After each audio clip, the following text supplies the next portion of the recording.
নবম শ্রেণীর প্রিয় শিক্ষার্থী সালদার স্যার ইউটিউব চ্যানেল থেকে তোমাদের সবাইকে স্বাগতম। আজকে তোমাদের জন্য আরেকটি নতুন ভিডিও নিয়ে এসেছি, জীববিজ্ঞান মডেল প্রশ্ন সেট নম্বর 2। অর্থাৎ আমি ইতিপূর্বে আমার ইউটিউব চ্যানেলে একটি সেট দিয়ে দিয়েছি, আজকে সেট নম্বর 2। নবম শ্রেণী ক্লাস 9 প্রথম পর্যায়ক্রমিক মূল্যায়ন 40 মার্কের একটি স্কুলের প্রশ্ন। আমি বিশ্লেষণ সহ সম্পূর্ণ সমাধান দেখাবো তোমাদের এই ভিডিওতে।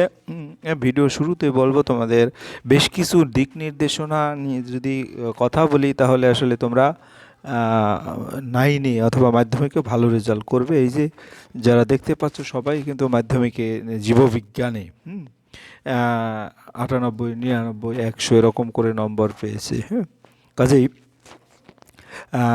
তার মধ্যে মেইন বইটি ভালো করে প্র্যাকটিস করতে হবে এবং চিত্রভিত্তিক যত অ্যানালাইসিস আছে চেষ্টা করতে হবে ঠিকভাবে ভালো করে, কারণ এই প্রশ্নটিও দেখলে তোমরা দেখতে পাবে যে এখানে কিন্তু একটা চিত্র ম্যান্ডেটরি এবং 5 মার্কের সেই চিত্রটা। হ্যাঁ, তো এরকম করে তোমরা যখন 100 মার্কের বা 90 মার্কের পরীক্ষা দেবে, তখন দেখা গেছে চিত্রে আলাদা নম্বর, হ্যাঁ, বা যেটাই জীববিজ্ঞান আসলে কি যতটুকু চাওয়া হয় সেটা যদি ঠিকঠাক লেখা যায় তাহলে কিন্তু পূর্ণাঙ্গ মার্ক তোলা যায়। যাই হোক, তোমরা যারা এখনও আমার চ্যানেলটিকে সাবস্ক্রাইব করনি তারা এখনই চ্যানেলটিকে সাবস্ক্রাইব করে বেল আইকনটি প্রেস করে দাও। আর ভিডিও শুরুতে বলবো, তোমরা যারা আমার যে প্রশ্নটি দেখোনি তারা 1 নং প্রশ্নটি দেখবে, পর এটা দেখবে, তাইলে দেখবে তোমাদের কনফিডেন্স লেভেল পর খুব ভালো একটা অবস্থানে চলে আসবে। এরপরে একসাথে যদি তুমি 8টা 9টি প্রশ্ন যদি তুমি একসাথে সলভ করে ফেলো, বইটাকে ভালো প্রাধান্য দিয়ে, হ্যাঁ, কারণ আমি প্রতিটা প্রশ্নই স্ট্যান্ডার্ড মানের স্কুল থেকে নিয়ে দিয়েছি।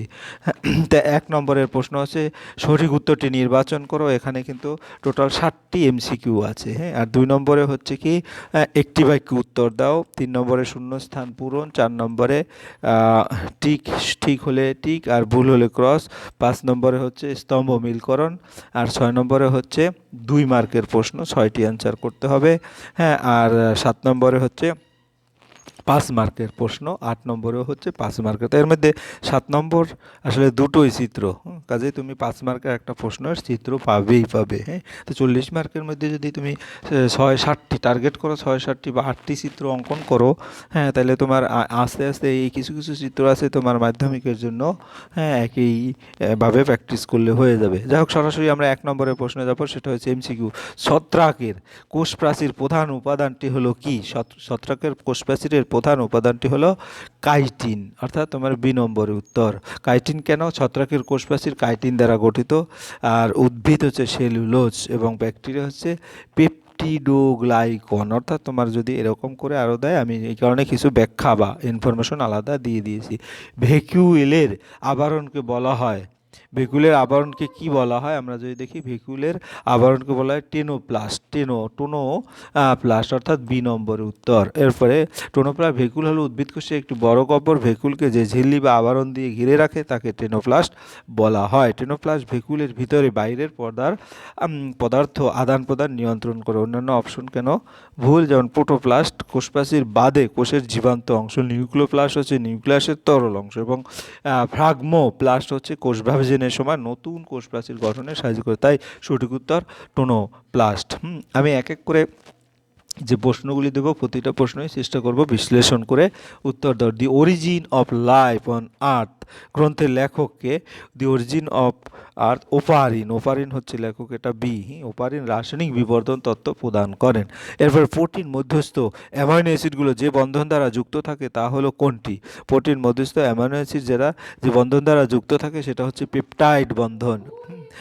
অ্যামিনো অ্যাসিড, পেপটাইড বন্ধন, প্রোটিন। ঠিক আছে, তাহলে আমরা ডি নম্বরের উত্তর দেবো। ঠিক আছে, পরের প্রশ্ন হচ্ছে রক্তের আরবিসি ধ্বংস হয়, আরবিসি ধ্বংস হয় মূলত কি? প্লীহা। সি নম্বরের উত্তর, প্লীহাকে আরবিসি এর কবরস্থানও বলা হয়। হ্যাঁ, এরপরে যদি আমরা বলি পরের প্রশ্ন, HCl অর্থাৎ হাইড্রোজেন ক্লোরাইড অথবা হাইড্রোক্লিক অ্যাসিড খরিত হয় পাকস্থলীর, হ্যাঁ, কোন কোষে?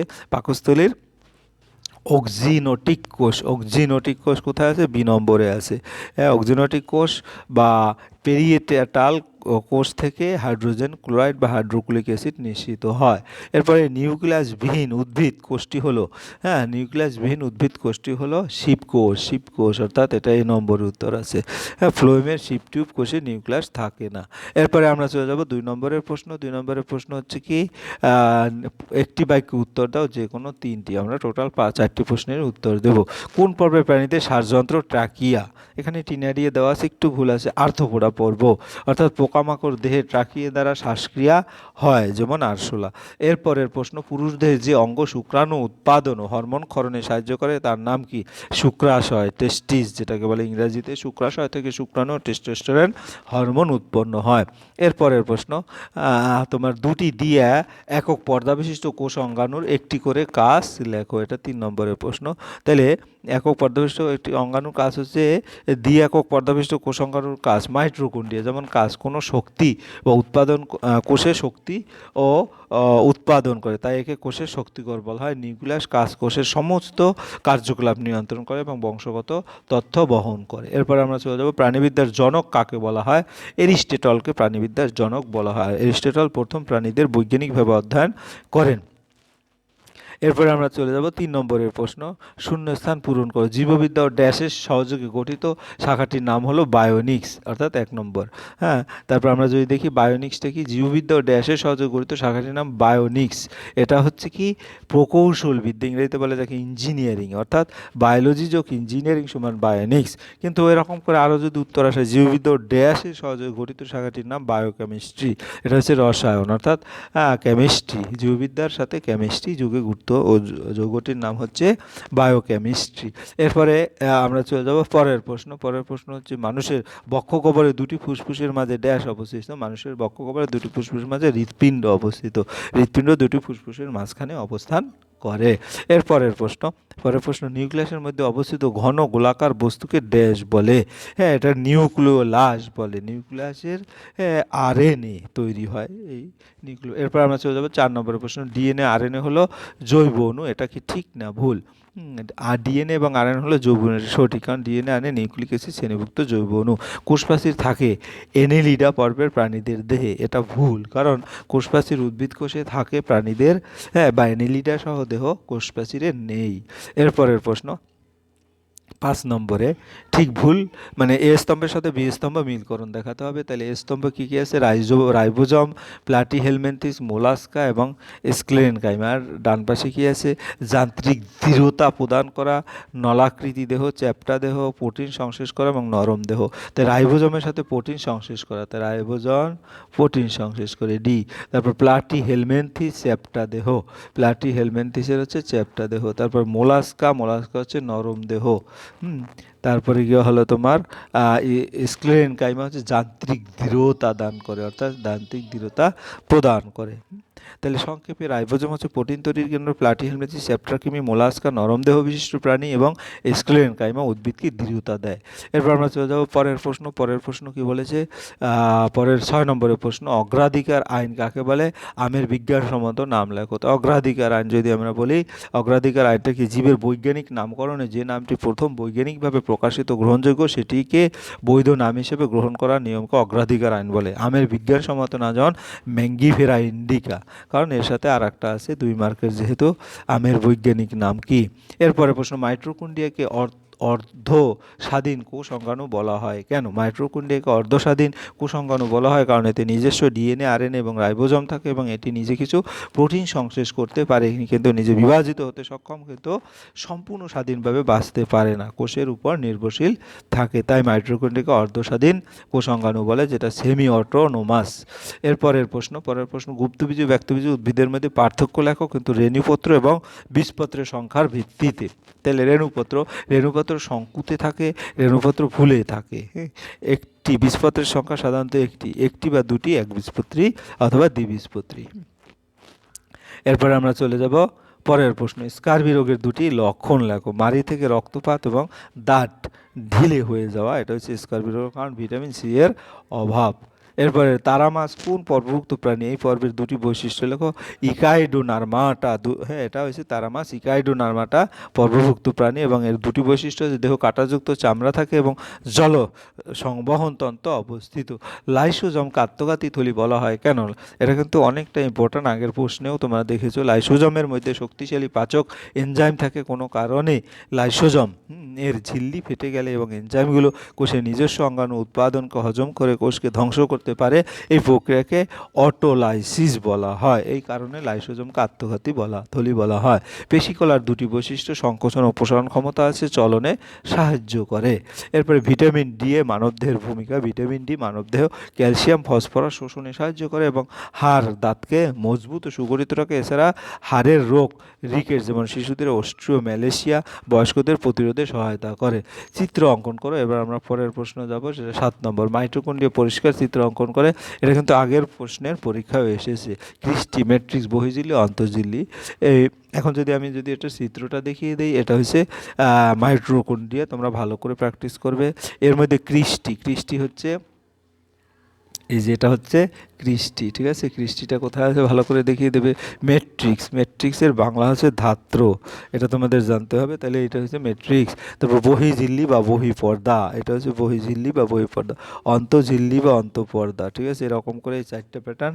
অক্সিজোম দানা এগুলি এখানে উল্লেখ করে না। বহিঃঝিল্লি বাইরের আবরণ, অন্তঃঝিল্লি ভিতরের ঝিল্লি, ক্রিস্টি আন্তঃঝিল্লির ভাঁজ এবং ম্যাট্রিক্স ভিতরের তরল অংশ। মাইটোকন্ড্রিয়াকে কোষের শক্তিঘর বলা হয়। যাই হোক, এরপর আমরা চলে যাবো অথবার যে প্রশ্ন আছে। অথবা একটি উদ্ভিদ কোষের চিত্র অঙ্কন করে চিহ্নিত করো। প্রথমে ভ্যাকুইল বলছে, ভ্যাকুইল বা গহ্বর। আমরা এই যে টোটাল জিনিসটা দেখতে পাচ্ছি, এটা হচ্ছে ভ্যাকুইল, ঠিক আছে? এই যে টোটাল বা গহ্বর। এরপর প্লাস্টিড মূলত এই যে এটাই প্লাস্টিকে, এটার ক্লোরোপ্লাস্ট হিসেবে দিয়েছে।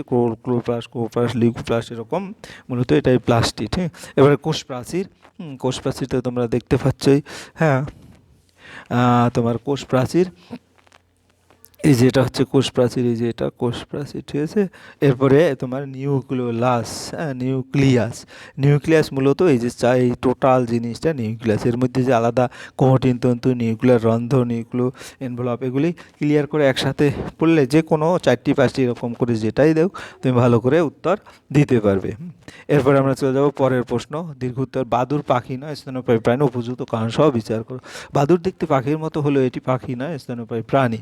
কারণ আমরা যদি বলি দুধ পান করায়, হ্যাঁ, স্তন্যপায়ী প্রাণী তার নবজাতক সন্তানকে দুধ পান করায়, যা পাখির মধ্যে দেখা যায় না। বাদুড়ের স্ত্রী মা দুধ দিয়ে সন্তানের খাদ্য সরবরাহ করে। বাচ্চান্ত সন্তান জন্ম দেয়। স্তন্যপায়ী প্রাণী সাধারণত জীবন্ত সন্তান জন্ম দেয়। পাখি ডিমে বাচ্চা উৎপন্ন করে, কিন্তু বাদুড় সরাসরি জীবন্ত সন্তান জন্ম দেয়। দেহে লোম বা পশম আছে। স্তন্যপায়ী দেহে লোম থাকে যা তাপ সংরক্ষণে সাহায্য করে। বাদুড় দেহে লোম রয়েছে যা পাখির শরীরে পালের মতো নয়। অবস্থিত স্তন গ্রন্থি। স্তন্যপায়ী স্তন গ্রন্থি থাকে যা দুধ উৎপাদন করে। বাদুড়ে স্তন গ্রন্থি বিদ্যমান।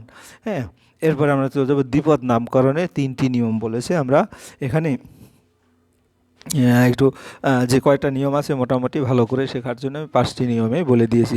প্রতিটি জীবের বৈজ্ঞানিক নাম 2টি শব্দে। প্রথম শব্দটি গণের নাম, জেনাস যেটা, এবং দ্বিতীয় শব্দটি প্রজাতির নাম। এই প্রশ্নটা কিন্তু অনেক ইম্পর্ট্যান্ট। আগের গণের নামের প্রথম অক্ষর বড় হাতের ক্যাপিটাল লেটার হবে এবং প্রজাতির নামের সব অক্ষর ছোট হাতের স্মল লেটারে হবে। যেমন হোমো সেপিয়েন্স মানুষের বৈজ্ঞানিক নাম। বৈজ্ঞানিক নাম ল্যাটিন বা ল্যাটিনকৃত ভাষায় লেখা হয় যাতে সারা পৃথিবীতে একই নাম ব্যবহৃত হয়। ছাপার বইয়ে বৈজ্ঞানিক নাম ইটালিক হরফে লেখা হয়। হাতের লেখা হলে 2টি শব্দ আলাদাভাবে আন্ডারলাইন করা হয়। হ্যাঁ, একটি নির্দিষ্ট জীবের জন্য একটি মাত্র বৈজ্ঞানিক নাম থাকবে যা আন্তর্জাতিকভাবে স্বীকৃতি ICZN বা ICBN দ্বারা নির্ধারিত হয়। উদাহরণ, মানুষের বৈজ্ঞানিক নাম হোমো সেপিয়েন্স। তোমরা এখান থেকে যে কোনো 3টি সুন্দর করে দিয়ে দেবে। এরপরে এর পাশাপাশি আরও, কারণ এটা 3 মার্ক আর এটা 2 মার্ক, অস্ট্রিথিক্স এবং কন্ড্রিথিক্সের মধ্যে পার্থক্য আঁশের প্রকৃতি এবং অন্তঃকঙ্কালের ভিত্তিতে। তাহলে অস্ট্রিথিক্স সাইক্লয়েড, টিনয়েড এবং গ্যানয়েড আঁশ থাকে, এবং এখানে কন্ড্রাক্সিক্সে প্লাকয়েড আঁশ থাকে। অন্তঃকঙ্কাল সম্পূর্ণ অস্থি দিয়ে গঠিত, সম্পূর্ণ উপাস্থি দিয়ে গঠিত। তো এই ছিল তোমাদের সামগ্রিক যে প্রশ্ন এবং তার উত্তর। আশা করি ভিডিওটি যদি মনোযোগ সহকারে দেখো এক এক করে, যেমন 1 নম্বর, এটা 2 নম্বর, পরে আবার 3 নম্বর, 4 নম্বর, হ্যাঁ? তাহলে তোমরা কিন্তু এই যে চ্যাপ্টার ওয়াইজ যে বইগুলি পড়েছো তখনও কিন্তু তোমরা বুঝতে পারবে আসলে কোন প্রশ্নগুলি ইম্পর্ট্যান্ট। এই কারণে একবার প্রথম থেকেই তোমাদের যদি এভাবে পর্যায়ক্রমে একটার পর একটা দেখতে থাকো তাহলে তোমাদের প্রস্তুতিটা সুদৃঢ় হবে। যাই হোক, সবার পরীক্ষা ভালো হোক এই প্রত্যাশা। ভিডিওটি দেখার জন্য অসংখ্য ধন্যবাদ। ভিডিওটি ভালো লাগলে লাইক, কমেন্ট, শেয়ার করতে ভুলবে না। আজ এই পর্যন্তই। ধন্যবাদ সবাইকে।